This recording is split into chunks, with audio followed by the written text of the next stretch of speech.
گزارش کر رہے ہیں کہ اندر آ جائیں. حاضرین محفل کی، حاضرین مجلس مرحومین کے لیے اور پاکستان میں ریسنٹلی شہید ہونے والے مرحومین شہداء اسلام امام خمینی رحمۃ اللہ تعالی بہجت، تمام مجتہدین مراجع کے لیے سورۃ الفاتحہ. بسم اللہ الرحمن الرحیم، الحمد للہ رب العالمین الرحمن الرحیم مالک یوم الدین.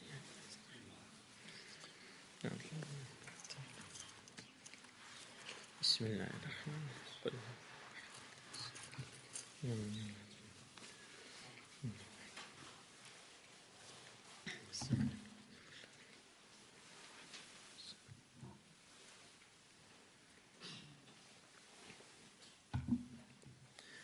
اعوذ باللہ من الشیطان اللعین الرجیم. بسم اللہ الرحمن الرحیم. الحمد للہ رب العالمین، الحمد للہ کما هو اہلہ، والصلاة والسلام على سید المرسلین وخاتم النبیین ابی القاسم محمد.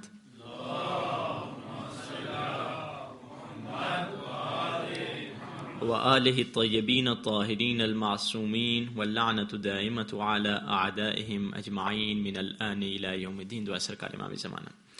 بسم اللہ الرحمن الرحیم. اللہم کل ولیک الحجۃ ابن الحسن صلواتک علیہ وعلی آبائہ فی هذه الساعة وفی کل ساعة ولیا وحافظا وقائدا وناصرا ودلیلا وعینا حتی تسکنه ارضک طوعا وتمتعه فیها طویلا برحمتک یا ارحم الراحمین. صلوات پڑھتے پر محمد.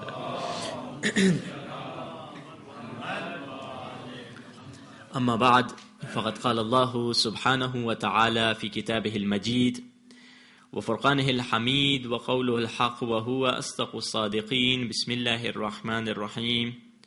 قد جاءکم من اللہ نور وکتاب مبین. صلوات پڑھ دیجیے پر محمد علیہ محمد.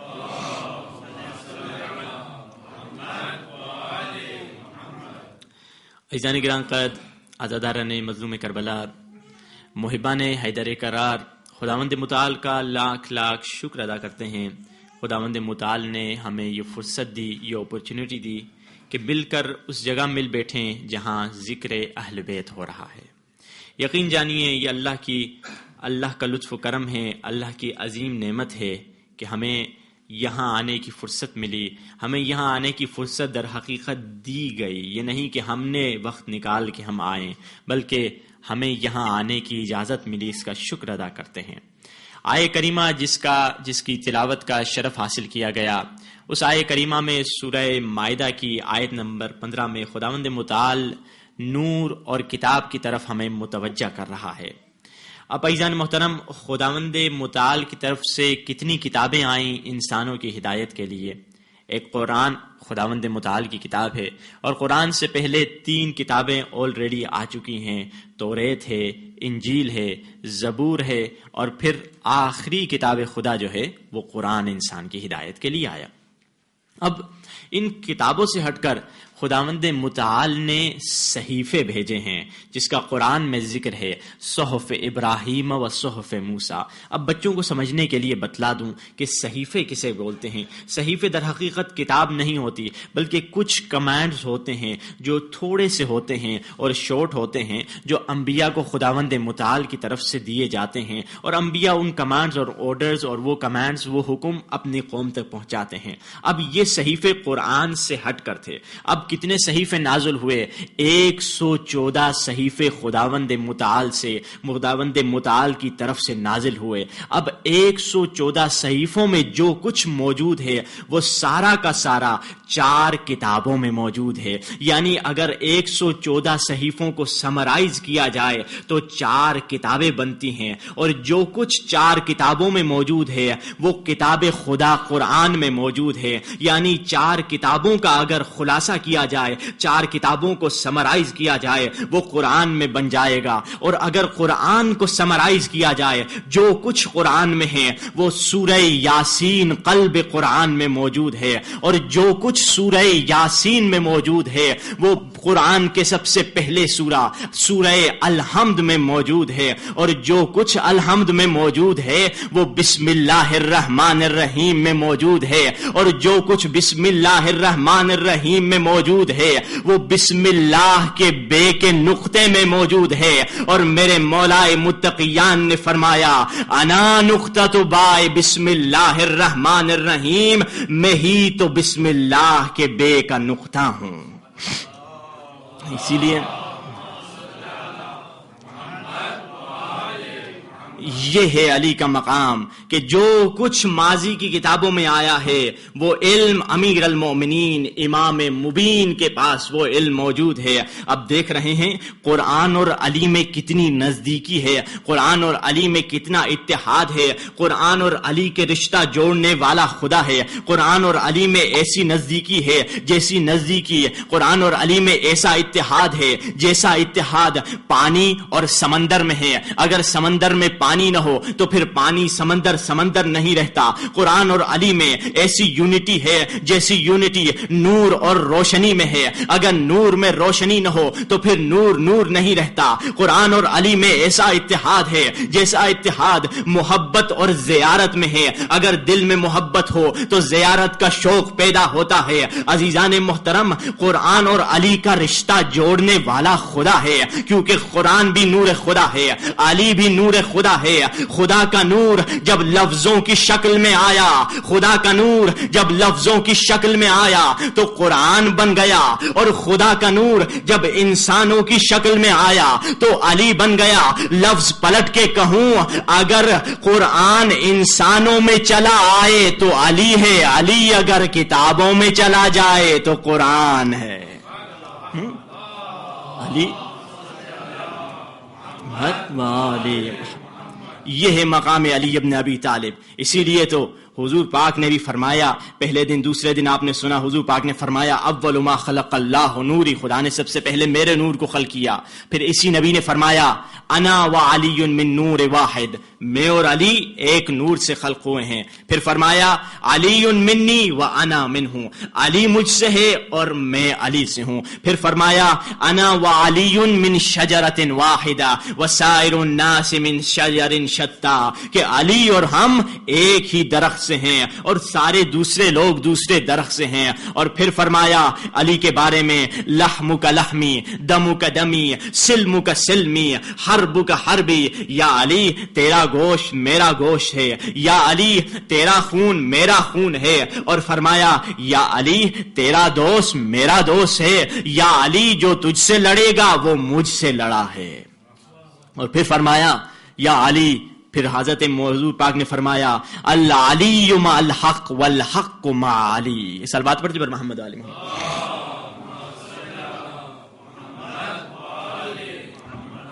فرمایا علی مع الحق والحق مع علی، علی حق کے ساتھ ہے اور حق علی کے ساتھ ہے، علی حق کے ساتھ ہیں اور حق علی کے ساتھ ہے، قول پیغمبر بھی اسی کے ساتھ ہے۔ علی حق کے ساتھ ہیں۔ تاریخ اٹھا کر دیکھ لیجئے، علی نے جو بھی کیا، جہاں بھی کیا، جس انداز سے کیا، علی نے حق پر کیا۔ علی نے اگر مشرکین کو تہہ تیغ کیا تو علی حق کے ساتھ ہے۔ علی نے اگر رسول کی نصرت کی تو بھی حق کے ساتھ ہے۔ علی اگر مردوں کو زندگی عطا کر دے تو بھی حق کے ساتھ ہے۔ علی اگر مردوں کو زندگی عطا کر دے تو بھی حق کے ساتھ ہے۔ علی اگر مشرکین کی صفوں میں کھلبلی مچا دے تو بھی حق کے ساتھ ہے۔ علی اگر ابن ملجم، علی اگر ابو جہل کے منہ پر تماچا مارے تو بھی حق کے ساتھ ہے۔ علی اگر یتیموں کے سر پر محبت سے ہاتھ پھیرے تو بھی حق کے ساتھ ہے۔ علی اگر نامور جنگجو کے سینے سے اتر جائے تو بھی حق کے ساتھ ہے۔ علی اگر نبی کے بستر پر لیٹ جائے تو بھی حق کے ساتھ ہے۔ علی ہر لمحہ حق کے ساتھ ہے۔ علی اگر اپنے اصحاب کی رگوں میں شجاعت کا خون دوڑا دے تو بھی حق کے ساتھ ہے. علی اگر دفاع اسلام کی خاطر جنگ جمل پر مجبور ہو جائے تو بھی حق کے ساتھ ہے. علی اگر وحدت کی خاطر گوشہ نشین ہو جائے تو بھی حق کے ساتھ ہے. علی اگر ایک غریب مومن کو اپنا گورنر بنا دے تو بھی حق کے ساتھ ہے. علی اگر ایک فاسق مالدار کو گورنری سے اتار دے تو بھی حق کے ساتھ ہے. علی اگر میدان جنگ میں نمازیں ادا کرتا ہوا نظر آئے تو بھی حق کے ساتھ ہے. علی اگر نماز کی قبولیت کا معیار بن جائے تو بھی حق کے ساتھ ہے. علی اگر رسول کے قدموں پر غلام بن کر نظر آئے تو بھی حق کے ساتھ ہے. اور علی اگر رسول کے کاندھوں پر بتوں کو توڑتا نظر آئے تو بھی حق کے ساتھ ہے.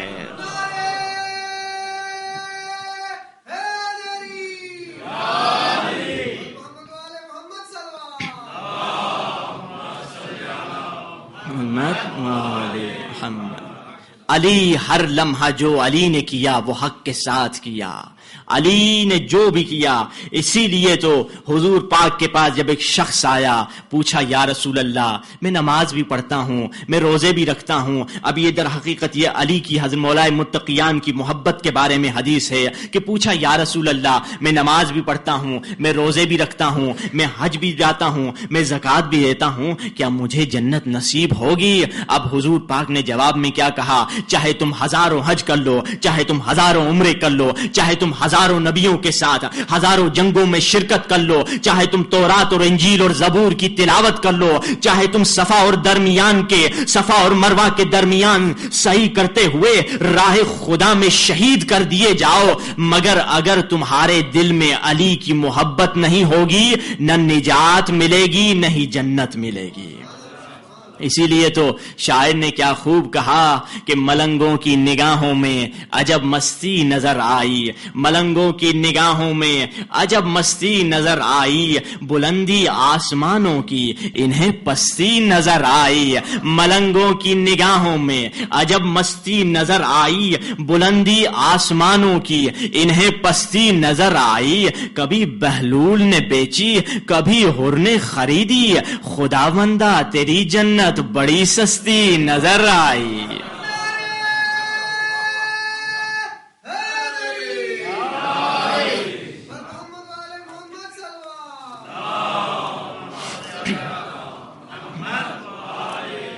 یہ ہے مقام مرتضیٰ، یہ ہے مولا متقیان کا مقام. یقین جانیے سب سے بڑا اصل سرمایہ تو ہمارے پاس موجود ہے جو مولا کی محبت ہے. اب اسی سرمایے کو لے کر جانا ہے. ان سے پہلے اگر کوئی بزنس شروع کرنے چاہتا ہے اس سے پوچھیں گے نوجوان بزنس کیوں نہیں شروع کرتا؟ کہتا ہے میرے پاس ایک چیز نہیں ہے. کیا چیز نہیں ہے؟ وہ ہے انویسٹمنٹ. انویسٹمنٹ نہیں ہے. اگر آپ انویسٹمنٹ دے دیں تو میں بزنس شروع کر دوں گا. اسی طرح ہر چیز کے لیے انویسٹمنٹ ہونی چاہیے. ہماری انویسٹمنٹ آلریڈی ہو چکی ہے. جو محبت علی دل میں ہے وہ در حقیقت ایک انویسٹمنٹ ہے. ابھی ہم کو کوشش کرنی ہے. یہ نہیں کہ انویسٹمنٹ کا مال لے کے انسان بیٹھا رہے. نہیں، مال کے لیے جب انویسٹمنٹ کرتا ہے تو اس سے زحمت کرنی پڑتی ہے. اسی طرح اب ہمیں زحمت کرنی ہے اس انویسٹمنٹ پہ. ایک صلوات پڑھ دیجیے محمد والی محمد علی محمد عجل فرجهم. تو اب دیکھیں مولا متقیان کی کل جہاں تک تذکرہ پہنچا تھا، مولا نے فرمایا انسانوں کی ہدایت کے لیے جو کتاب آئی، یہ کتاب صلوات پڑھ رہا محمد والے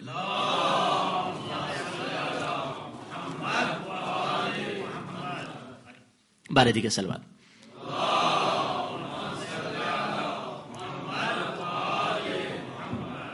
جو کتاب انسان کی ہدایت کے لیے آئی، مولا متقیان نے ہمیں بتلایا، ایمان کے متعلق ہمیں بتلایا. گفتگو ہماری ایمان کے متعلق چل رہی ہے. امیر المومنین کا تذکرہ ابتدا میں ہوا. اب آئیے جسے ہم امیر المومنین کہتے ہیں، جسے ہم ایمان کا لقب دیتے ہیں، جسے ہم کمانڈر آف فیتھ فل کہتے ہیں کہ ایمان والوں کے امیر ہیں، کسی اور کے امیر نہیں ہیں. اور ہم شیعہ قوم واحد وہ قوم ہیں جو کہتے ہیں ہر کسی کو امیر المومنین کہا نہیں جاتا. باقی لوگ تو سبھی کو امیر المومنین کہہ دیتے ہیں، جو بادشاہ بن گیا، جو حکومت پہ آ گیا. مگر ہم کہتے ہیں یہ امیر المومنین سارے اماموں میں سے بھی صرف اور صرف پہلے امام کا لقب ہے. کیونکہ کوئی آیا امام کے پاس اور کہنے لگا یا امیر المومنین، امام نے منع کیا مجھے امیر المومنین نہ کہو. امیر المومنین وہ تھے جو علی ابن ابی طالب تھے. اور کسی ہمیں امیر المومنین نہ کہیں.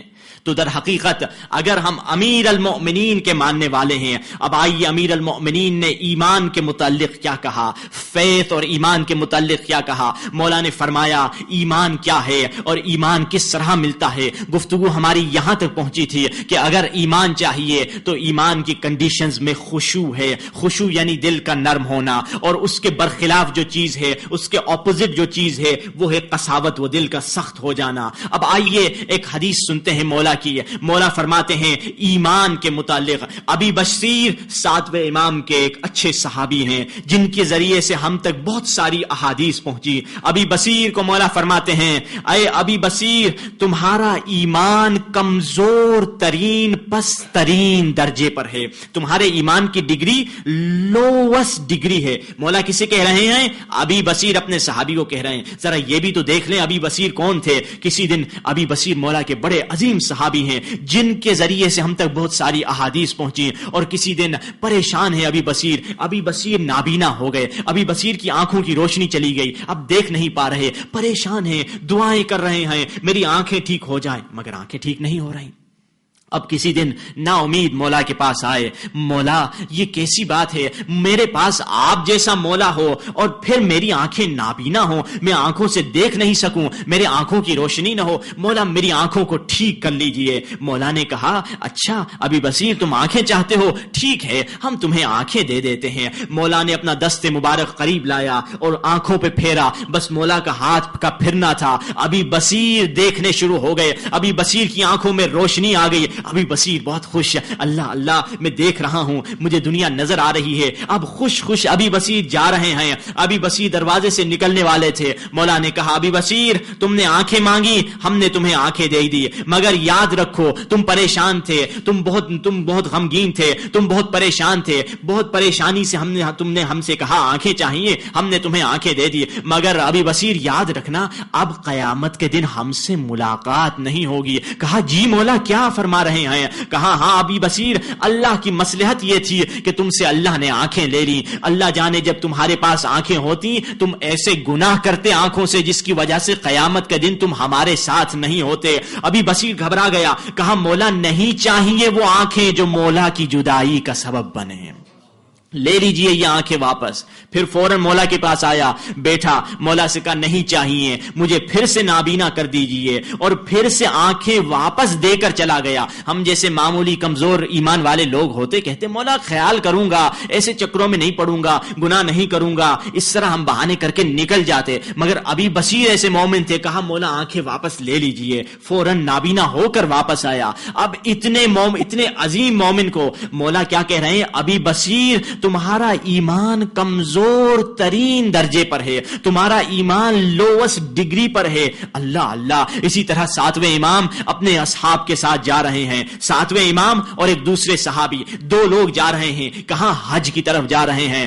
امام نے اپنے صحابی سے کہا قرآن کی تلاوت کرو. صحابی نے قرآن کی تلاوت کی، اور پھر مولا نے قرآن کی تلاوت کرتے ہوئے مولا نے قرآن کی تلاوت سنی اور بہت گریہ کیا. جس طرح آپ نے کل آیت سنی کہ مومنوں کی نشانیوں میں سے ایک نشانی یہ ہے کہ تفیض اعینہم من الدم، ترى اعینہم تفیض من الدم، کہ ان کی آنکھوں کو دیکھو گے جب قرآن کی تلاوت سنتے ہیں تو ان کی آنکھیں بھیگ جاتی ہیں. مولا نے گریہ کیا، اور پھر اس دوران مولا نے اپنے صحابی سے کہا اے میرے صحابی، کبھی کبھار انسان کے دل میں ایک ایسی کیفیت طاری ہو جاتی ہے جس کیفیت کے نتیجے میں کبھی کبھار انسان کے دل میں ایسی سچویشن آ جاتی ہے جس سچویشن کے نتیجے میں اس کے دل میں نہ ایمان ہوتا ہے نہ کفر ہوتا ہے، یعنی بالکل کمزور ہوتا ہے. نہ دل میں ایمان ہے، کافر تو نہیں ہے، مگر نہ دل میں ایمان ہے نہ کفر ہے، بالکل درمیان میں ہے. اس وقت انسان کا ایمان اتنا کمزور ہوتا ہے کہ شیطان کا ایک اشارہ کافی ہے کہ وہ اللہ کے رستے سے ہٹ جائے. جیسے واقعہ ہے شیخ انصاری کا. A beautiful story of Sheikh Ansari. Sheikh al-Ansari was one of the great scholar of fiqh, and he wrote many great books in the fiqh which are being taught now in the Hawza. So he had many students. One of his students saw a dream about Sheikh al-Ansari, that Sheikh al-Ansari, he saw a dream that in the dream he saw Satan. He saw Satan had many ropes on his shoulder, big ropes, small ropes, very big ropes, very thin ropes, and he wanted to go and catch somebody.